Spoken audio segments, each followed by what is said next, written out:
Restless leg syndrome is inherited. I know my mother had it. I had it. My 5 daughters already each have it in different stages. My granddaughters have it in different stages. I first experienced RLS the first time I can remember. I was in my early 20s, and I was sitting at a play or a movie of some kind, and I felt like I had to get up and walk around, which was not convenient while you're trying to sit through a movie. And I knew right away what it was just from my mom and my grandma's description. So I called her right away and I said, I got it too. I would be in my late 20s, which is a long time ago. And that's when I became aware of RLS. I grew up knowing that my mother and my grandmother had the jitters. So the first time that I felt it, I thought, oh, no.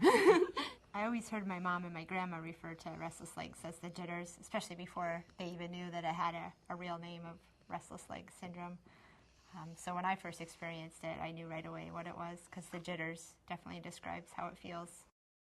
If you try to go to a movie or go to a concert and sit through it, anything where you're forced to sit absolutely still. Like if you think about it, anytime you do something where you're sitting, lots of times you're getting up and down. You know, if you're eating a meal, then you get up and down still, and that helps. But a movie and a concert, like you don't move at all for a couple hours, and that's when you really notice it really bad. And that's when you sit in the last row so that you can get up if necessary. And no one notices. If you don't know what it is, you don't have it.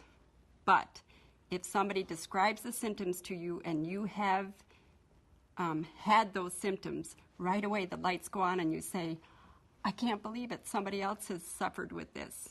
RLS has impacted my life, especially when I can't sleep, because then the next day you're tired, and part of it is that you get kind of fearful of going to bed again.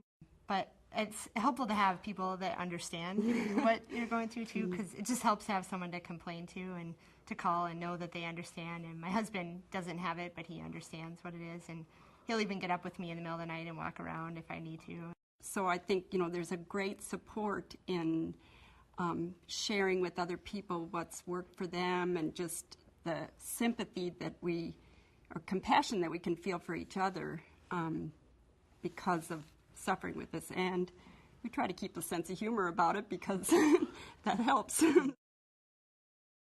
It's important to know that there is research being done into restless legs and what causes it, and there are many advances that have already been made in medication for it, and there is help out there, and hopefully even more in the future.